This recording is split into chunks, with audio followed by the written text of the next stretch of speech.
Hello, my dear subscribers. I have some important news to share with you today. If you haven't seen my last video, I want to let you know that my old channel, Strange Stories, has been discontinued. This has happened because Google has disabled my AdSense account without any reason or warning. I was devastated to lose the channel that I've been working on for so long, but I didn't let it stop me. Instead, I created a new channel called Fascinating Stories.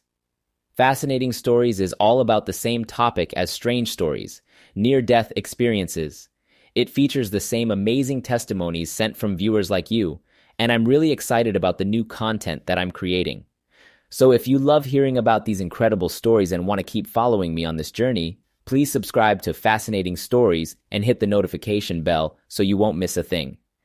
It would mean the world to me to have your support on this new channel. Thank you so much for listening. I hope to see you on my new channel soon. I'm about to tell you about my first experience with the afterlife. The clouds in heaven are not like the clouds on earth. Those white flying clouds appear to be dancing. I was staring at them for a long time. Someone once asked me what I was looking at. "Those clouds over there," I replied. I'm not sure what he said about them, but that's when I thought to myself, "I've been here for 10 days. To which a voice replied, "You'll be here for another 10,000 years. I can't remember some details, so I'll skip ahead to the moment where I was in a massive skyscraper.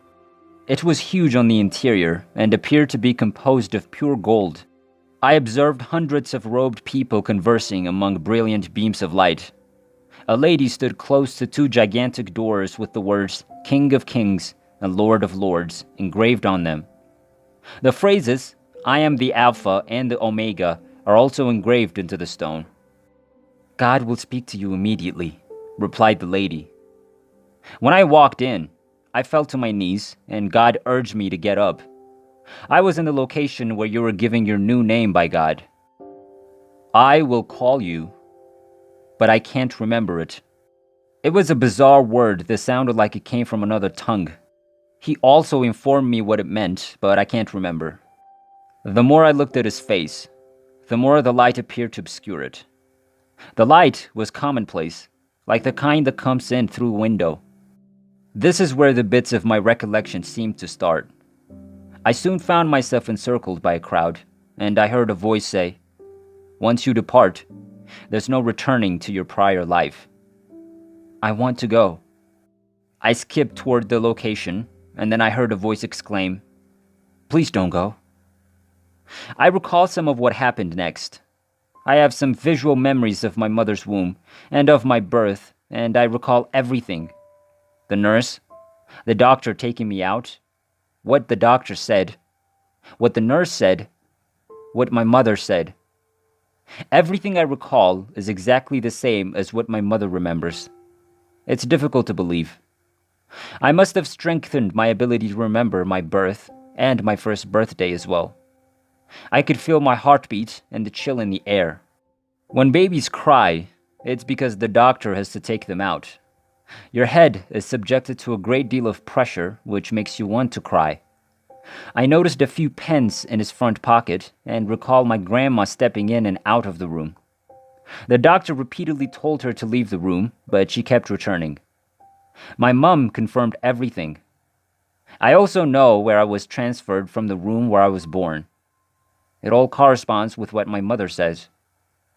I have many more specific memories, but I'll skip ahead to my second death, which appears to be slightly different from what most people report their death experience to be. I climbed into the rear seat of my mother's automobile. I refused to wear a seatbelt, but she persisted. She drove up the road and made a right. I suddenly began to cough. It started out like a cold cough, but quickly became deeper. "Roy, are you all right?" my mother asked as she turned to face me. I kept coughing, then began hiccuping and gasping for air. She continued saying the same thing again and over. "Roy, baby, speak up." I coughed once more. I leaned forward at first, then fell backwards. When you get up too quickly, your eyesight begins to deteriorate. I stopped coughing, but she continued to say the same thing. I assured her that I was okay now. I felt compelled to jump out of the seatbelt, which I did, and the seatbelt passed through me. I moved to the center of the seat. The front passenger then attempted to wake me up. I didn't say anything. I saw a small child with his hair spiked up in dark colors, his mouth gaping, and his head tilted back. "I'll wake him up, Mommy," I said. But neither the traveler nor I were able to wake the boy. She wanted to check my pulse, but she couldn't get in touch with me. She was able to feel my wrist as she unbuckled her seatbelt. "There's no pulse," she murmured. "What do you mean there's no pulse?" said my mother. "Are you attempting it in the correct location?" "I'm sure," the passenger said, her voice panicked. She checked my throat, heart, and respiration, and she couldn't find any. "I believe your son is dead," she said. My mother warned her not to say things like that. I examined my hands. It appeared that you could see a little bit through them, but not much. I ran my finger across the passenger's elbow. "It's terribly cold back there." She snatched her arm away. "That's extremely unusual." Then I heard a voice say, "It's time to leave." I slid through the car floor and into the street to the left, where Sonic was located. I was frightened at first that I might be left there, but then I was blasted skyward at incredible speeds. There were clouds upon clouds. Within 10 seconds, I was looking at the earth in all its grandeur. I came to a halt and just stared at it for a few seconds. Then I was accelerated backwards down a tunnel at even higher speeds. I came to a halt near a massive planet and orbited it for a while.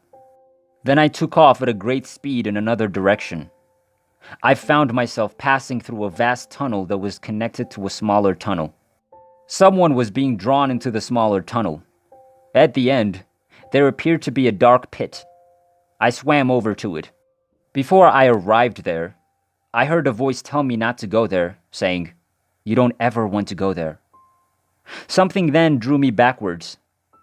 I briefly touched hands with a man who stated he had died of a heart attack and was on his way to see his wife.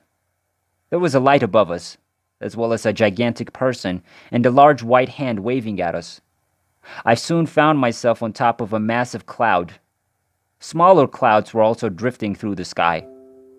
When I turned back, I noticed a group of at least 20 people. Some of them were holding hands.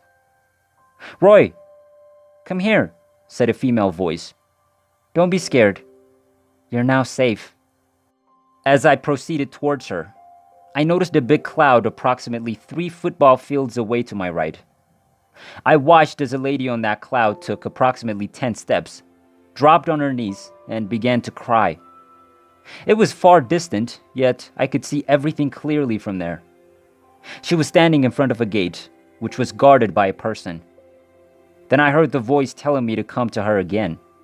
As I proceeded closer to her, I noticed a cloud-like mist engulfing my waist, ankles, and lower torso, swirling like the wind. She inquired as to why I remained in my ghostly state. I didn't say anything. People frequently awaken from this trance before entering paradise. "I understand now," she mumbled to herself as she looked over to her left. Then she turned to face me and said, "Roy, you have to return to Earth. There was a mistake. I'm sorry, but you have to come back. I swear you'll return eventually." She might have claimed I was fortunate. So I took a step back, and suddenly I felt myself falling. As I plummeted, I saw someone come to the edge of the cloud and wave at me. So I waved back. I found myself falling towards the ground, and I kept going until I reached our car and crashed right through the top. I was back in my body and awoke immediately. "Roy, say something," my mother exclaimed. "I'm okay," I told her. I looked to my left and saw Sonic and a train passing by. I had saw the railroad lighting turn red just before I departed. Everything was back to normal now, as if nothing had happened.